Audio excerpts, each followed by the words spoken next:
Ibovespa nas alturas. O que está por trás dos recordes da Bolsa?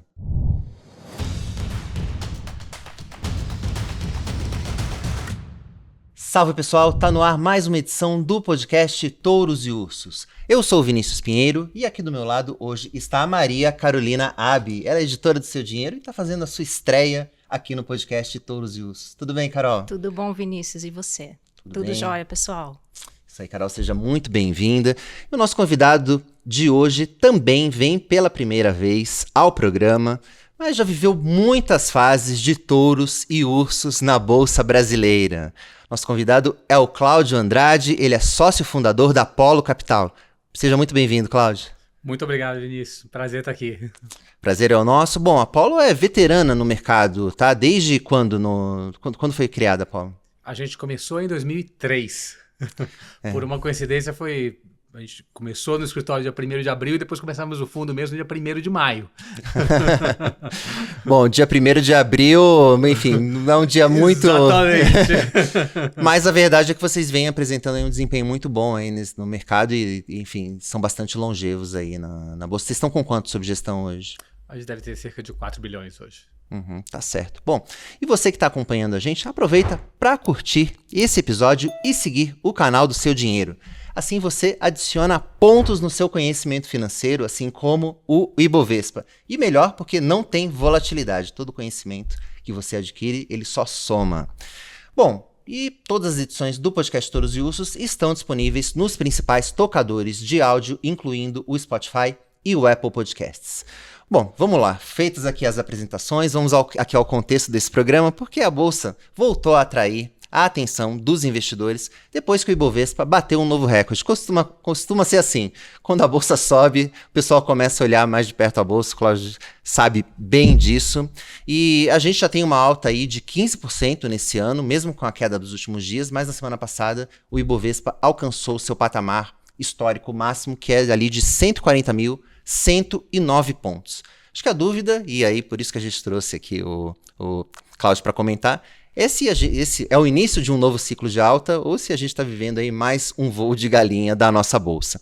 Mas para começar, antes de falar do futuro, Cláudio, eu queria te perguntar o que afinal levou o Ibovespa a atingir as máximas históricas, se a gente pensar que não estamos vivendo um momento tão propício assim para renda variável, se a gente pensar que temos também a taxa básica de juros nas suas máximas em quase 2 décadas. O que explica esse bom momento da Bolsa na tua visão? Olha, acho que tem mais a ver com ponto de partida, né?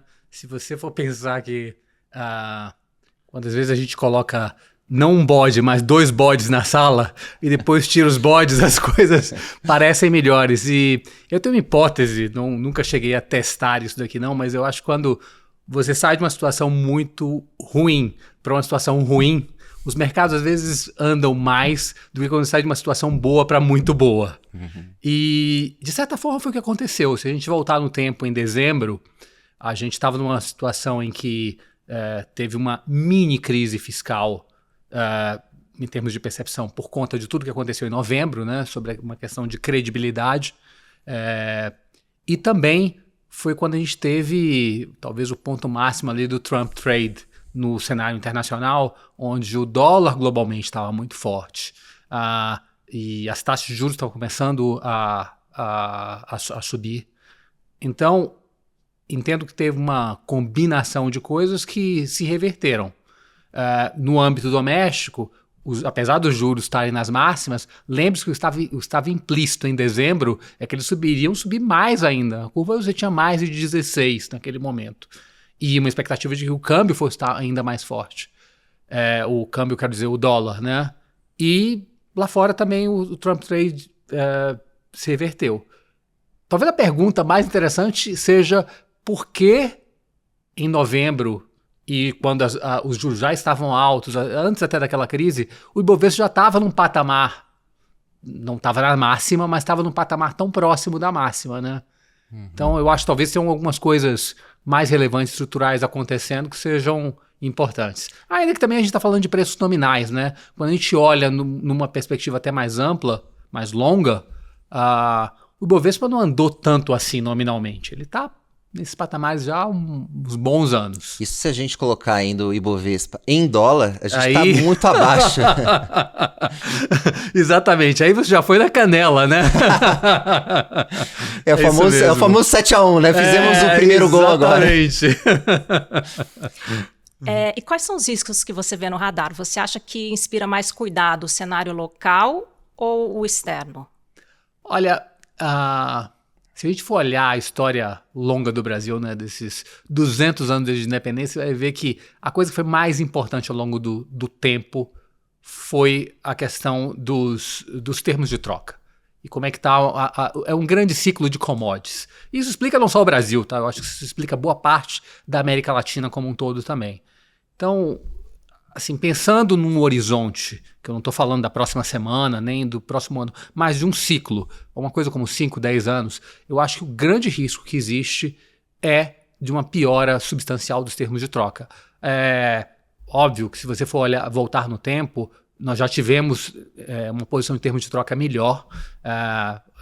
Em 2012, 2013, os termos de troca, 2011, os termos de troca eram muito bons.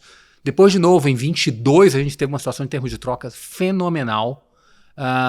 Mas eles ainda estão ok. Então, eu acho que isso aqui é o grande risco, a meu ver, para o mercado. Do ponto de vista mais doméstico, digamos assim, eu acho que o risco que mais me preocupa é que a gente tem uma combinação aqui de merecida ou não, uma desconfiança grande dos agentes econômicos em relação à condução da política econômica, e isso torna tudo muito mais sensível. É como quando a gente vê as situações no Estreito de Taiwan, né? Todo mundo preocupado de que um pequeno incidente possa resultar numa guerra. Então, quando você está em situação de desconfiança, qualquer pequeno incidente, ou como foi o caso dessa situação do IOF, não estou querendo entrar no mérito se está certo ou está errado, mas o que a Fazenda disse nós não tínhamos nenhuma intenção de criar restrições de capital. O mercado, de uma certa forma, não comprou isso aí a 100%. A única coisa que me fica... Sem entrar no mérito de quem tem razão ou não, mas é claro que existe uma questão de confiança aqui que é muito importante e que pode causar sustos ao longo do tempo. Eu diria até que é provável que ao longo dos próximos anos e pouco a gente tenha sustos, sim, mas o Brasil ao longo da sua história sempre foi lá perto do abismo, aí quando chega, olha o abismo, dá 2 passos para trás, né? Eu acho que o risco que a gente tem é eventualmente chegar perto do abismo e dar o passo para frente. Mas a gente vê isso no mundo inteiro. Você vê a situação agora com as tarifas nos Estados Unidos, não foi uma coisa muito distinta disso, né? O mercado, acho que colocou algum limite e deu-se um passo para trás. De certa maneira, a questão das tarifas acabou nos ajudando, porque tirou um pouco dos recursos que estavam ali na Bolsa Americana. Esse Trump Trade, como você colocou, ele se reverteu. Qual que é a tua perspectiva com relação a isso? O cenário externo deve mais ajudar ou mais atrapalhar a Bolsa de uma maneira geral?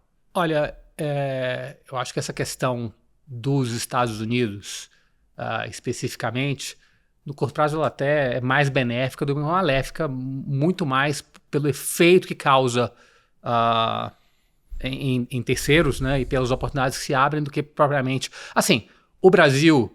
assim como os países do Oriente Médio e outros, ou a Índia, por exemplo, são países que provavelmente vão estar numa situação muito mais fácil de poder jogar dos dois lados da atual hegemonia global do que países como o México, por exemplo, ou países que são dependentes de acordos de segurança, como, por exemplo, a Coreia, ou como o Japão. Então, existem oportunidades, a meu ver. Agora, se a gente der mais um passo para trás, eu acho que a gente talvez esteja num momento até de mudança de padrão. A gente teve um certo tipo de desenvolvimento até os anos 80, quando tem uma grande mudança na China, e quando começa esse processo de globalização e de criação de cadeias globais. E esse negócio você pode ver, talvez o grande indicador disso aí seja o crescimento do comércio no mundo. Isso se desenrola até o começo desse período de 2010, entre 2013 e 2015, por aí. E agora a gente está numa lenta reversão. Eu vejo isso aqui como mais um passo, como mais alguma coisa que acontece. É que nem O que a Covid fez? Acelerou, a Covid não inventou o home office. O home office já é uma coisa que já existia, muita gente estava achando aquilo muito bacana, e a Covid deu uma mega acelerada nesse processo. Eu acho que o que a gente está vendo agora é uma certa aceleração de um processo de globalização. A Covid ajudou nisso também, porque quando ela expôs a fragilidade de cadeias globais, aquele tema todo de friendshoring, nearshoring e tudo mais, é muito parecido com o que a gente está falando, o que a gente está enxergando agora no mundo. Legal. Bom, pelo que eu tô concluindo aqui, você tá otimista com o mercado de bolsa, né, nesse momento. Mas eu queria falar um pouquinho, então, especificamente sobre... Enfim, a bolsa pode estar boa, mas, enfim, tem 400 papéis na bolsa, só na bolsa brasileira. Hoje um fundo brasileiro pode investir em qualquer lugar do mundo. Teve a questão do EOF que colocou isso em xeque, mas, enfim, vamos deixar isso de lado por enquanto aqui no programa. Mas, e a Apollo já tem mais de 2 décadas aí na estrada e certamente desenvolveu uma filosofia de investimentos. Então, eu queria entender um pouquinho como que vocês fazem para selecionar uma ação para compor a carteira, né? Lembrando que vocês têm um excelente desempenho aqui, fui pesquisar, vocês estão batendo o Ibovespa aí, tem um desempenho 3 vezes maior que o Ibovespa, né? Então, o que uma empresa precisa ter para fazer parte da carteira da gestora? Vinícius, nós não temos bola de cristal, o nosso negócio não é adivinhar o que vai acontecer. Então, o que a gente faz é tentar procurar simetrias. E quando você está procurando simetrias, eu vou fazer um paralelo aqui.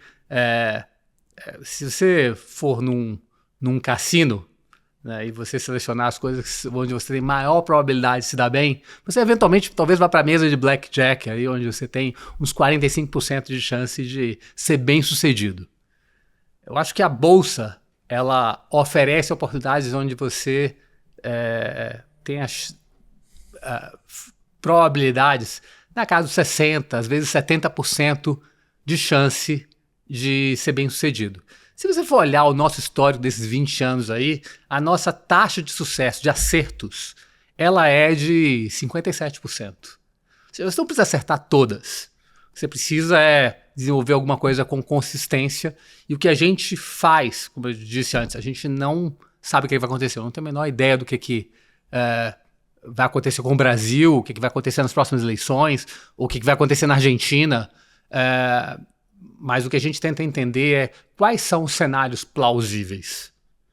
E uma vez entendendo os cenários plausíveis, a gente tenta entender o que são as probabilidades de cada um desses cenários se desenvolver. E depois entender o que está implícito nos preços, o que o mercado hoje em dia precifica. Eu acho que os mercados são agentes relativamente eficientes, que tendem a especialmente bons em colocar nos preços as hipóteses centrais, ou seja, as coisas mais prováveis. O que, obviamente, deixa todo um outro espectro de coisas, daquilo que pode ser diferente, muitas vezes subprecificadas. Não é sempre assim, tá? Às vezes você tem... por exemplo, eu lembro que eu tive na Argentina antes da eleição do Fernandes, em 2019, e cara, para mim foi uma situação muito curiosa, porque eu estava numa viagem com outros investidores e quando você olhava, o mercado devia atribuir mais de 50% de chance de que o Macri fosse bem sucedido naquele momento. Mas, cara, você olhava as pesquisas de opinião e mesmo conversando com boa parte ou dos analistas políticos ou das pessoas, não era isso que era meio consenso. Então, de certa forma, o mercado, talvez por ter muitos investidores ali que sejam de fora e tudo mais, estão olhando o que bancos estão escrevendo, não sei exatamente a explicação, mas o fato é que existe uma desconexão muito grande. E ali talvez é uma situação inversa. O normal é você ter o mercado subprecificando os cenários que não são os cenários de maior probabilidade. Então o que a gente faz basicamente é tentar procurar apostas em eventos que, digamos, tem 30% de chance de ocorrer, mas eles estão sendo precificados pelo mercado a 10%. E eu consigo ter uma gama, um número de eventos, de apostas que eu consigo fazer, que são independentes entre elas e que me dão diversificação, inexoravelmente no longo prazo a gente vai tender a ganhar. Agora, óbvio que isso aí acaba resultando em retornos que às vezes eles acontecem num período curto, porque muitas vezes é natural, né? Você vai ter muitas coisas que perdem, você não controla quando as apostas dão certo. Mas, na lei dos grandes números das probabilidades, alguma hora isso funciona. No histórico da Apollo, lembra de algum, de cabeça, assim, algo que deu muito certo e algo que deu muito errado, assim? Você até tocou num ponto que é um ponto muito interessante, porque já que a gente estava falando de apostas, pensa poker, por exemplo, né? No poker, às vezes você pode fazer uma aposta que ela faz muito sentido pensando em termos de probabilidades, né? Sei lá, você está uma mão muito boa, você vai lá e faz uma aposta grande e eventualmente ela dá errado. Porque você não está trabalhando com 100% de probabilidade. 20, 30% de probabilidade é uma probabilidade muito grande. E você está falando de uma rodada, né? E às vezes, ou seja, você às vezes faz tudo certo e dá errado. E muitas vezes também tem o lado exatamente o oposto, em que você fez uma aposta que era uma aposta muito ruim e, sei lá, você fez uma aposta com 2 pares. E aconteceu, cara, isso acontece eventualmente, que você foi sortudo, deu certo. Então eu vou contar 2 situações assim da gente que eu acho que são grandes. Eu acho que a gente fez tudo certo, análise correta, mas deu errado. A gente fez um trade em 2018, 19 em bonds de Venezuela. E a nossa aposta ali, a gente fez um estudo bem grande. Eu fui lá algumas vezes e a gente entendeu que toda situação desse tipo, de um país que teve uma crise, uma queda de produto tão grande quanto a que ocorreu na Venezuela, fora de períodos de guerra, em praticamente todos você tinha tido ou uma mudança de governo, ou algum tipo de composição de mudança de políticas. Talvez o caso que era o mais tenebroso, assim, que se aproximava disso, era no Zimbábue, onde não teve mudança de governo, mas, em certo momento, devido às pressões, eles acabaram fazendo um acordo com a oposição, e isso mudou a política, gerou retornos. Foram 2, 3 anos onde foi possível ganhar-se muito dinheiro. E no caso da Venezuela, a gente entendia que era uma situação onde você poderia ter uma recuperação do investimento muito boa, porque para você voltar a produzir petróleo, você precisa de muitos novos investimentos, e para ter segurança jurídica e novos investimentos, você precisa acertar toda a dívida com os credores anteriores.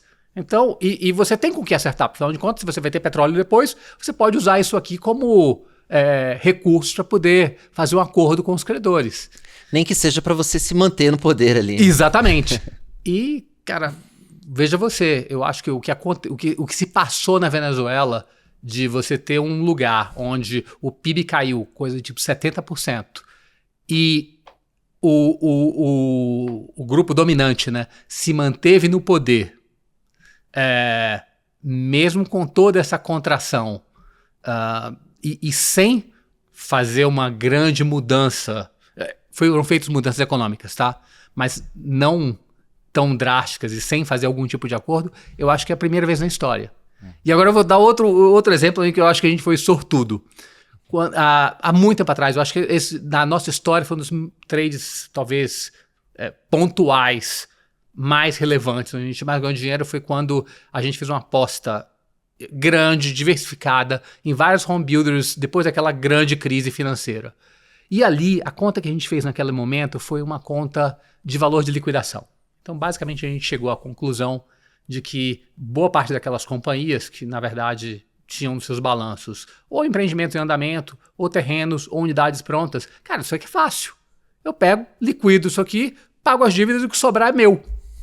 E a gente fez essa lógica, a gente fez uma aposta que era uma aposta muito relevante para o fundo, isso deu certo, né? A gente teve retornos maravilhosos, mas depois, como a gente continua investindo no setor, né, e eu diria que hoje a gente tem um track record muito longo de investimento no setor, a gente entendeu uma coisa. Esse valor de liquidação, ele é um valor puramente teórico. Porque o tempo que você leva para poder fazer essas liquidações todas, em geral, é um tempo muito maior no mundo real do que a gente vê no Excel, a gente que vem no mundo financeiro, e normalmente imagina. Né? E quando você olha o custo de despesas que você tem para poder fazer essa desmobilização, isso morde em geral uma boa parte daquilo que você esperava capturar. Então eu diria que depois quando isso tudo passou e olhando esse trade, a lógica que nos inspirou, eu diria que a gente foi muito mais sortudo do que astuto. Deu né? certo, mas podia ter dado muito errado. Podia ter dado muito errado. Exatamente. Legal. Bom, tentando ser um pouco mais pragmático agora, quais são as principais posições na bolsa que vocês têm hoje? Olha, a gente tem uma posição já histórica de muito tempo na construtora Tenda. Assim, a gente... o nosso entendimento é que o programa governamental, ele não só é sustentável no sentido que é uma boa política pública, né? Assim, o que ele tem de impacto versus o custo que ele tem é uma coisa que é muito favorável. Então, tanto é que eu acho que, dado a longevidade, esse é um dos programas que a gente pode dizer que virou uma política de Estado, como é o SUS também, que também me parece ser uma boa política pública, que virou uma política de Estado. Então, e no caso específico, esse negócio de construção de baixa renda é um negócio que é diferente da média alta, onde você, na verdade, está fazendo vários produtos artesanais e onde a vantagem competitiva é muito do dono do terreno. O dono do terreno não consegue capturar porque muitas vezes o cliente compra a localização. Aqui é diferente. Aqui, primeiro, como as margens são muito mais apertadas e você depende de um processo todo integrado, você tem uma barreira de entrada, que é você precisa ter uma operação contínua, você precisa ter um modelo em que você consegue operar com margens bem mais baixas. É difícil operar nesse segmento de uma maneira pontual. Você não vai conseguir ter os custos para poder ser competitivo no longo prazo. Óbvio que o setor tem alguma ciclicalidade também, quando está muito bem do ponto de vista do ciclo, dá para operar, mas acaba sendo um voo curto, né? Assim, pensa em minério de ferro, né? Quando estava $200, tinha gente transportando minério de ferro de caminhão para poder embarcar para a China. Então aguenta muito desaforo. Mas Mas agora, indo para o setor de construção com uma Selic a 14,75, já é um negócio que aperta para muita gente. Mas o setor de construção de baixa renda, ele não funciona com a Selic. Tá. O mercado lê dessa forma, tanto é que quando você volta lá em 2021 e 2022, quando a gente teve aquele momento de taxas de juros bem mais baixas e que você teve um boom no setor de construção civil, várias empresas de baixa renda também andaram junto em solidariedade. Mas, do ponto de vista fundamental, não tem o menor vínculo, porque essas empresas operam basicamente financiadas, penduradas no balanço do FGTS, que empresta sempre nas condições do programa, que basicamente é TR... varia, se tem subsídio, vai desde 4 até 8. Então, é um mundo paralelo. E da mesma forma como ela não se prejudica quando você tem a Selic a 14, ela também não se beneficia no momento que a Selic caiu a 6 ou a 5, não ajudou muito. Então, essa é uma posição relevante. Mas tem outras coisas também. Eu sou bastante otimista com a parte dos ativos com exposição a óleo e gás na Argentina, que tem exposição à vaca muerta. Eu não sei se estou entrando já na parte que era para falar sobre touros e ursos. Então não sei se estou queimando etapas aqui. Você pode se repetir ali um pouquinho na hora dos touros e ursos, se esse for o seu touro. Mas conta um pouquinho sobre, acho que a Argentina, que eu acho que é interessante esse case. Tá. Olha, assim, a Argentina foi um negócio que a gente acompanhou muito de perto. Eu tive lá antes da eleição do Milei, na verdade, antes das primárias, né? E, assim, lá, nesse momento, existia uma simetria pelo lado oposto bizarra. Porque o mercado, basicamente, não colocou praticamente probabilidade nenhuma de você ter uma reversão do ponto de vista de políticas e depois essas políticas eventualmente virem a ser bem-sucedidas. Então, assim, o que teve de multiplicação lá de preço foi basicamente uma questão de grande assimetria mesmo, de ponto de partida. Agora, e hoje eu já não vejo dessa forma, tá? Acho que hoje os preços subiram muito e você ainda tem desafios que são desafios muito relevantes. Apesar de as coisas estarem indo na direção correta. Eu acho que o Milei hoje é visto como um modelo, né, do ponto de vista de condição de política econômica para vários países. Me parece que esse desafio do processo de desinflação e o desafio do peso muito forte e dos efeitos colaterais que ele gera ainda são questões. Nós praticamente não temos mais exposição à Argentina. Mas a parte de óleo e gás eu acho que é diferente, porque ali você tem uma situação onde, primeiro, todas aquelas tecnologias que foram desenvolvidas nos Estados Unidos, lá em Permian, no Texas, elas baratearam muito o custo de você explorar, né? E segundo, é que a geologia de Vaca Muerta, ela leva a custos de produção que são muito baixos. Imagina, o gás aqui no Brasil, a Petrobras normalmente sempre regulou esse mercado em um preço de referência que era ali entre 12% e 14% do preço do Brent. Então ele era vinculado com o preço do petróleo, né? E nos Estados Unidos, depois que teve essa revolução do shale lá, o gás ele foi ancorado num preço muito mais baixo. Ele operava aí, oscilou entre $2 e 7 o milhão de BTU. E com isso ganhou-se uma competitividade na área química assim gigantesca, né? Você basicamente teve uma reindustrialização dos Estados Unidos. Eu acho que esse foi um dos componentes mais irrelevantes nessa década de ouro dos Estados Unidos, foi essa questão do Shale Revolution, digamos assim. Os custos de produção onde eles produzem gás lá é $2 também. A $2 o cara está ganhando dinheiro lá. Então, eventualmente, eu acho que talvez tenha uma oportunidade grande, se forem resolvidas essa questão dos custos de trânsito, de você ter infraestrutura para o gás chegar aqui, de ter aquilo que o Paulo Guedes advogava lá atrás, e, cara, vamos ter gás barato no Brasil, isso vai reindustrializar. Isso é verdade. É um caminho importante. Então, ali, resolvido o tema de logística, porque o problema lá não é produção, é escoamento, porque você está no meio do nada, então para poder chegar no litoral, você precisa colocar investimentos. É uma coisa que se fosse nos Estados Unidos já teria acontecido em 6 meses. Mas lá, especialmente em um lugar que era tão hostil a investimentos, você não tinha investimento. Então basicamente você tinha um gás e petróleo de baixo custo de produção, mas sem infraestrutura para chegar nem num porto e nem num grande centro de consumo. Então isso agora está mudando completamente, né? Você tem 2 projetos grandes de oleoduto e de gasoduto, e eventualmente eu não duvidaria que esse gás eventualmente chegue no Brasil, que vai ser um grande mercado. Só uma dúvida, como que vocês estão expostos a esses ativos? É via ações de petróleo? Via ações. Tem algumas empresas que são plays praticamente diretos, né? A YPF, ela praticamente está vendendo todos os seus ativos maduros e hoje é uma grande aposta em shale.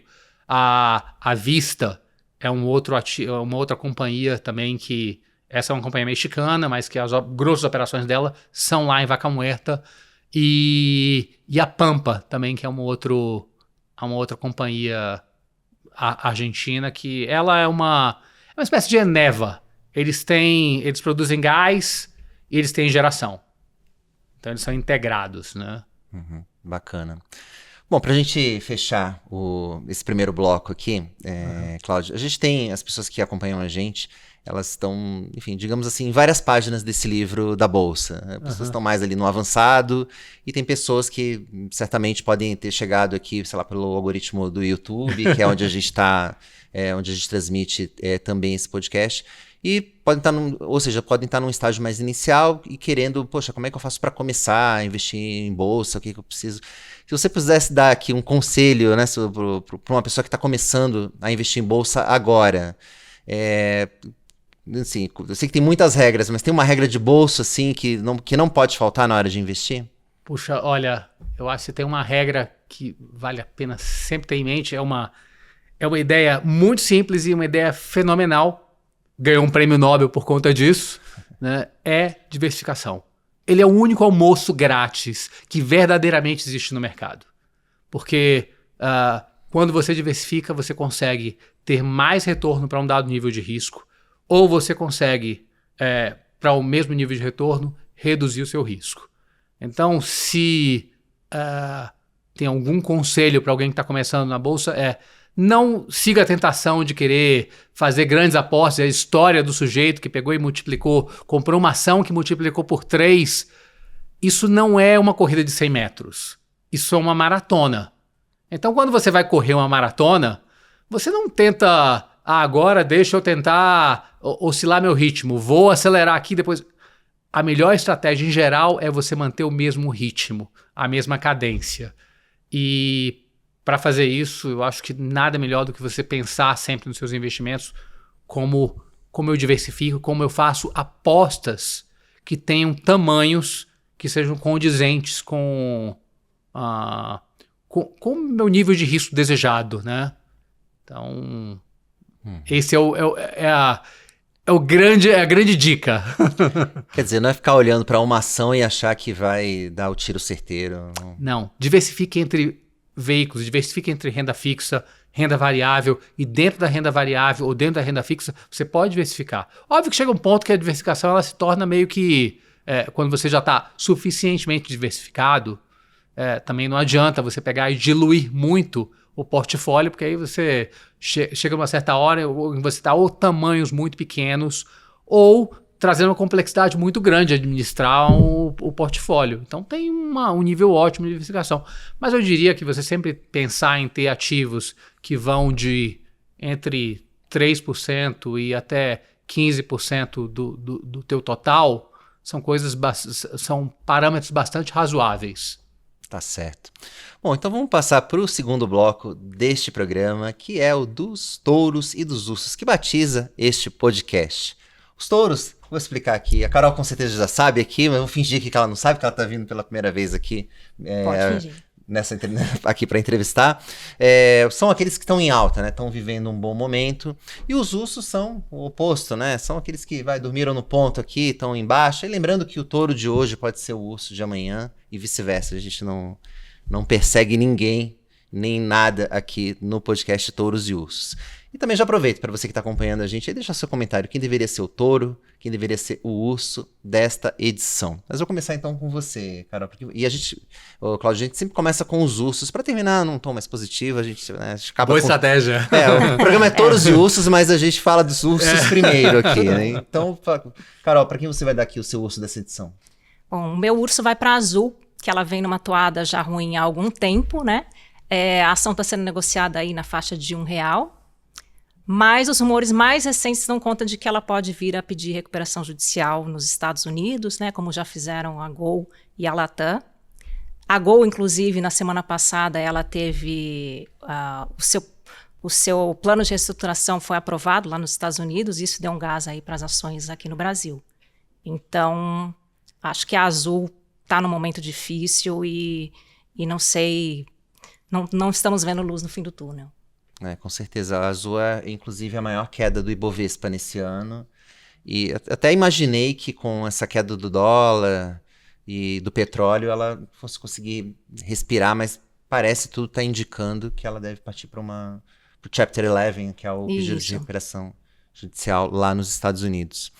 Bom, e você, Cláudio, para quem você vai dar o seu urso aqui, o seu puxão de orelha, vai para quem aqui? Olha, é difícil a gente falar sobre Touro sem pensar no tempo, né? Qual é a janela que eu tô olhando. E eu não tenho a menor ideia do que vai acontecer na semana que vem. Isso é muito difícil para mim, mas eu consigo pensar assim num horizonte mais longo e pensando num ciclo, né? Assim, eu acho que o urso que me parece maior de todos aí, o grande o urso polar, assim, é o dólar. E aqui eu não estou falando tanto dólar contra o BRL, contra o real, né? Estou falando do dólar contra as demais moedas. Eu acho que tem duas questões aqui, uma de natureza cíclica e outra estrutural, e acho que ambas jogam contra. Uma é quase, de certa forma, é quase que empírico. Se você hoje vê os preços dos Estados Unidos, ele, em relação ao resto do mundo, é muito parecido com o que a gente via quando você estava no Brasil aqui em 2013. onde os preços aqui não eram muito diferentes dos preços de Nova York ou de Paris. E aí você falava assim, cara, tem uma coisa errada. E hoje, nos Estados Unidos, quando você vê, parece que tem uma coisa errada mesmo. Mas eu acho que tem outras questões em relação ao dólar. E uma delas é esses déficits gêmeos, né? Um déficit muito grande, tanto de conta corrente quanto um déficit fiscal. Isso, em geral, não é uma coisa tão boa assim para as moedas de longo prazo. E essa questão de que essa desglobalização, apesar do Trump falar que os Estados Unidos foram prejudicados por todo esse processo, não parece que seja bem uma verdade, né? Essa globalização fez com que a demanda pelo dólar como meio de pagamento ela crescesse. Você ter uma desglobalização no mundo, ela, na verdade, reduz. E hoje o que a gente vê é a China comprando seu petróleo diretamente da Rússia, não é mais em dólares, né? A Índia da mesma forma. E me parece até que como reserva de valor, depois que teve esse congelamento, criou-se algum tipo de preocupação em relação a quem tem e talvez um superuso da moeda como um meio de sanção financeira, né? Eu acho que esse negócio é uma faca de dois gumes. Quando começa-se a usar isso demais, você cria desconfiança sobre esse processo.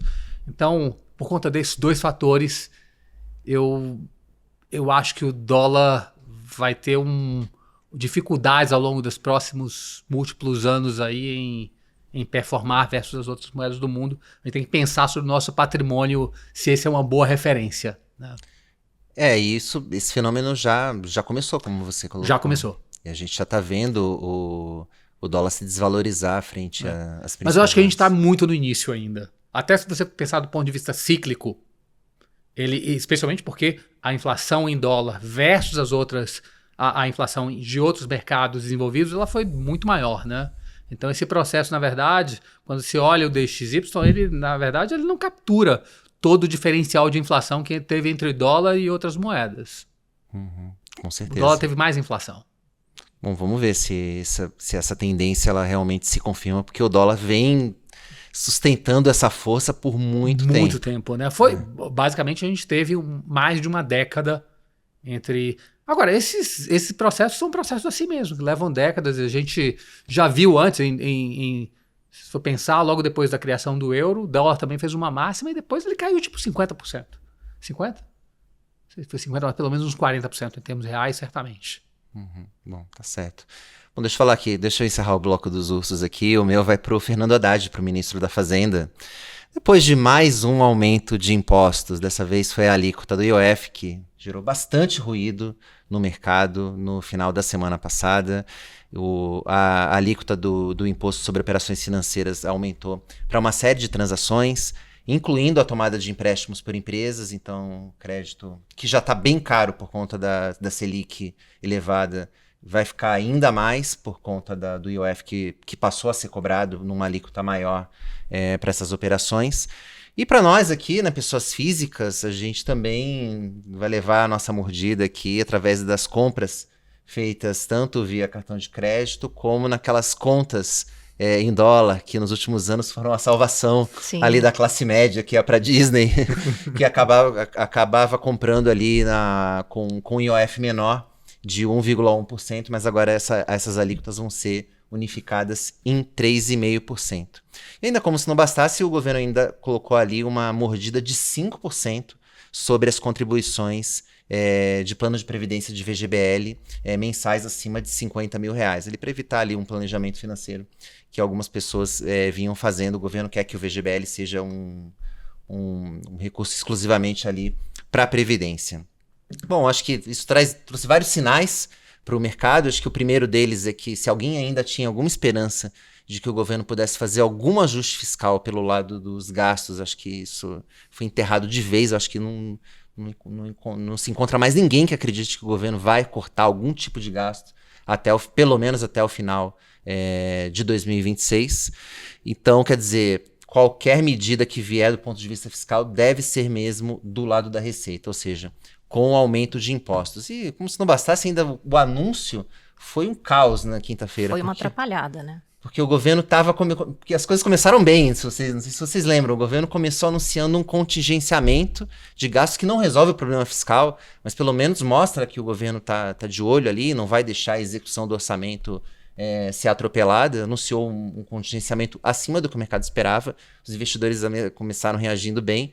E, de repente, no meio da coletiva, saiu a história que um outro ministro, Renan Filho, que anunciou que ia ter um aumento de IOF. Aí na coletiva da não, a gente já vai falar sobre isso, mas era o que aí virou completamente, porque era o que todo mundo queria saber, era o aumento do IOF, acabou sendo anunciado mais tarde. Enfim, fez a cotação do dólar dar uma disparada, a bolsa despencar, e ela ainda veio de uma maneira muito torta, porque ainda saiu com aquela questão da taxação sobre investimentos de fundos no exterior, que ia praticamente matar a indústria. Felizmente o governo recuou em relação a essa medida. Mas ainda assim, criou-se essa desconfiança, né, Cláudio? A gente estava falando sobre isso fora do ar, porque se o dólar voltar a disparar, quem impede que o governo não vai tascar a IOF de novo para tentar fazer algum tipo de controle de capitais? Então essa desconfiança, essa nuvem voltou a pairar, e para isso se dissipar de novo, acho que vai ser bastante complicado essa questão da confiança, quando você demora muito tempo para conquistar.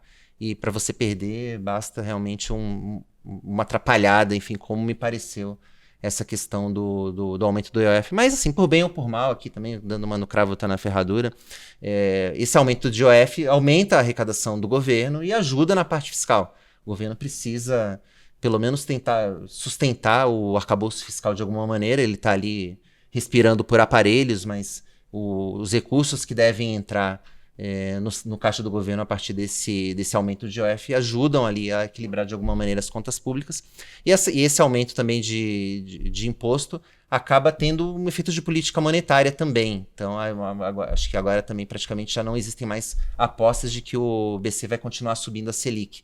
Até a expectativa agora é de manutenção, e já se fala aí, começou-se a se falar com um pouco mais de força de uma queda da Selic no fim desse ano. Vou dizer que é o lado positivo, mas é um efeito desse aumento de IOF. De qualquer maneira, fica aqui o meu urso para o ministro Fernando Haddad pelo conjunto da obra aqui do IOF. Bom, agora vamos virar o disco, vamos falar dos touros, vamos falar dos destaques positivos dessa edição. Eu vou passar aqui a palavra mais uma vez aqui para a Carol, para falar para quem vai o seu touro. Bom, meu touro vai para a JBS, que depois de muitos anos ali querendo de expectativa, ela conseguiu finalmente aprovar a dupla listagem, né? Teve a assembleia na sexta-feira, dia 23, e foi com uma expectativa, porque na véspera os resultados estavam ali meio que empatados, né? Com voto à distância, e voto à distância estava indicando maioria contra. Mas chegou no dia, foi tudo bem, eles conseguiram reverter e aprovar a mudança. Então agora, no começo de junho, aí a gente já deve ter as ações da JBS negociadas na Bolsa de Nova York e as BDRs aqui na Bolsa Brasileira. Uma vitória para a família Batista. Sim. Conseguir levar a JBS lá para fora. E existe essa expectativa de que a JBS seja negociada em patamares de preços semelhantes ali aos grandes pares, né? Exato. Aos concorrentes internacionais. Pelo menos essa é a premissa aí que eles estão colocando para dupla listagem. Mas teve alguma emoção. A gente estava imaginando que ia ser um passeio no parque. Quando começaram a vir as recomendações contrárias daquelas consultorias de voto, né, a gente até escreveu lá, né, Carol? Você escreveu a matéria lá no seu dinheiro. Isso, né? Rolou uma pulga atrás da orelha. Acho que não vai ser tão fácil assim, né? E realmente foi com emoção. Enfim, mas aí fica esse touro aí, mais uma vez, para a JBS. Você, Cláudio, para quem você vai mandar o seu touro? Então, como a gente falou antes, eu sou otimista de uma forma geral com a Bolsa, e até iria mais especificamente no small, ou seja, naquelas empresas que são mais vinculadas com a dinâmica doméstica. E aqui também uma discussão sobre, que a gente estava falando sobre probabilidades, né? Me parece que o que a gente tem hoje, apesar desse recorde histórico nominal, do ponto de vista real, a gente ainda tem um amplo espaço. E a forma como eu vejo hoje é que talvez um lado um pouco mais otimista aqui. O Brasil, não vou voltar muito na história, mas depois da crise dos anos 80, né, quando foi resolvida a questão da dívida externa, talvez a forma mais simplista de olhar tudo as várias crises que aconteceram ali e os voos de galinha que você se referia, era mais ou menos o seguinte enredo. A economia tem falta de oferta, ela é subinvestida, tem pouco capital, né? Então, toda vez que você... E aí, algumas políticas até por design, toda vez que a demanda começava a subir, a aquecer, você se deparava com um problema de falta de oferta, né? Não tinham bens. E como é que você resolve no curto prazo falta de oferta? Importando. Só que também a gente não tinha nenhum setor que fosse competitivo o suficiente ou que tivesse a capacidade de gerar divisa. Só voltando no tempo, nos anos 80, os dois maiores produtos após exportação no Brasil eram café e açúcar, que hoje estão lá atrás e nem eram, nem naquele momento, nem hoje, os itens mais relevantes, né, do ponto de vista de exportação. Óbvio, a gente tinha também alguns manufaturados, mas era uma coisa muito mais espalhada. E aqui, e aí isso gerava, portanto, uma alta do câmbio, uma desvalorização do real, que precisava ser regulada com juros subindo e desinflando a demanda, para que coubesse dentro daquela oferta. E a gente viu esse ciclo se repetir várias e várias vezes, né? Eu acho que a grande mudança... E por que ele não ocorreu naquele período lá entre 2002 e 2010? Porque a gente teve aquele boom da China, ele gerou numa melhoria de termos de troca tão fenomenal, mas tão fenomenal, que basicamente a gente não teve uma restrição de conta corrente. Então, num certo momento, o Brasil teve superávit de conta corrente. Isso permitiu que você importasse uma série de coisas. Então, a demanda pôde crescer, você pôde fazer investimentos e tudo mais. E mais, nesse momento, começou a entrar muito dinheiro num ciclo de investimento, que foi uma coisa que aconteceu bastante no nosso período de desenvolvimento lá. Não vamos esquecer que entre 1910 até 1970, o Brasil foi a segunda economia que mais cresceu no mundo. Só perdeu para o Japão. Assim, cresceu nessa janela mais que os Estados Unidos. E com muito capital externo, né? E aí o que acontece? O que ficou diferente hoje? Hoje, nós temos um setor agrícola que ele basicamente, nos últimos 15 anos, ele praticamente dobrou de tamanho, sendo que 2/3 disso é a expansão de área plantada, mas 1/3 é crescimento de produtividade.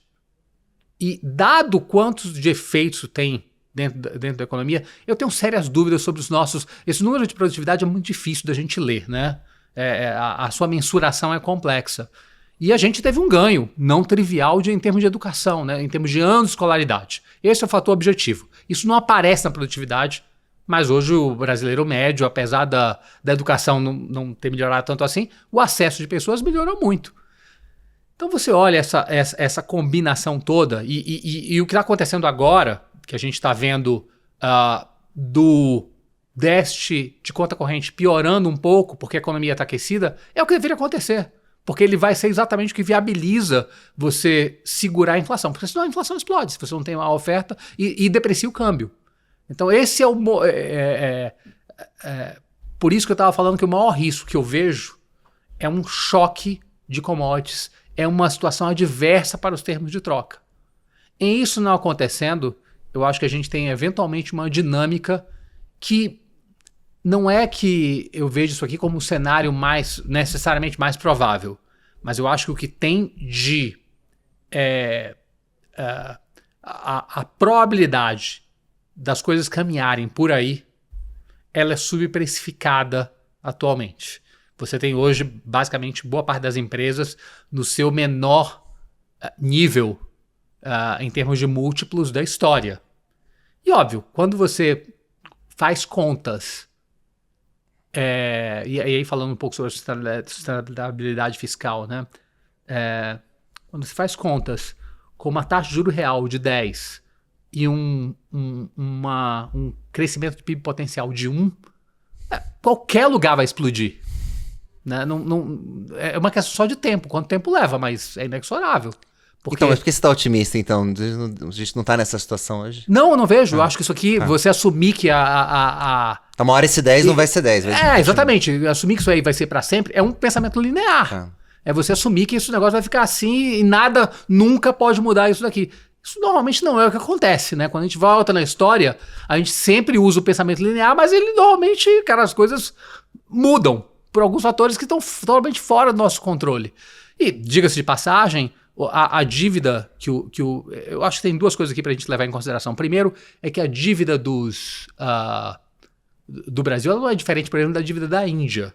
É que lá, cara, o que tá do preço é que cresce a 5% e você não tem essa diferença de juro real. A da China é muito maior do que a daqui. Mas também cresce a 4, 5. Né? E quando o Japão pela primeira vez passou de 100% de dívida PIB, foi um horror, né? Falava assim, cara, vai quebrar, vai tudo mais. E se a gente voltar no tempo, há 10, 15 anos atrás, o entendimento geral é que a economia emergente tinha um teto de dívida sobre PIB que era 65%. Toda vez que passava disso aí, você eventualmente ia ter um default. Mas vamos lembrar também que uma crise como a que aconteceu no Brasil nos anos 80, ou a crise da Argentina, ou a crise da Grécia, nada tem que ver com uma crise num país onde você emite moeda, onde você emite a sua dívida na sua própria moeda. Essas crises acontecem de maneira totalmente diferente. O risco aqui é, obviamente, você ter uma crise de confiança que gera uma corrida contra o câmbio e tudo mais, e aí a gente volta àquele ponto. Você chega na beira do abismo e dá um passo para frente, né? Ou seja, não faz nada para poder, peraí, vamos corrigir o rumo, que é o que normalmente se faz, né? Uma crise desse tipo, uma dívida muito grande, ela só pode terminar de duas formas. Ela vai terminar em inflação, né? Que aí a forma de você se prever é saindo da moeda, ou vai terminar em maior taxação, que provavelmente é o que, quando as pessoas ficam relaxadas em relação ao Japão com o tanto de dívida que tem, ou em relação aos Estados Unidos com o tanto de dívida que tem, é falar, bom, os impostos não são tão altos, a gente eventualmente uma hora muda. Eu queria fazer mais um ponto aqui, que eu acho que é um ponto muito legal, que é o seguinte: eu normalmente tendo a ser bem mais relaxado com as coisas onde estão os holofotes, onde está a preocupação. Porque o que está todo mundo olhando, em geral, não é de onde o problema vem.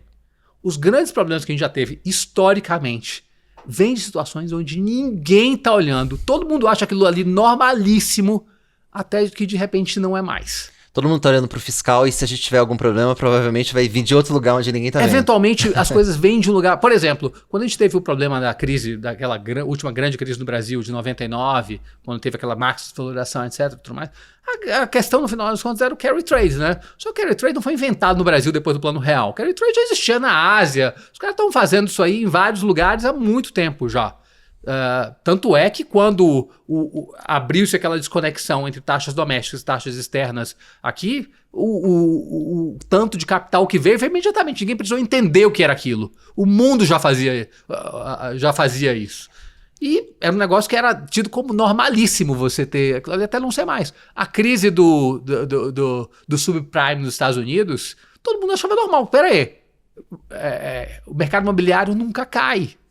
Então, em geral, as grandes questões, como eu acho que hoje há uma certa complacência em relação ao nível de dívida e do déficit fiscal americano. Você está num momento que o país cresce 3% e você tem 7% de déficit fiscal. E aprova-se um plano que, na verdade, vai tender a aumentar esse déficit.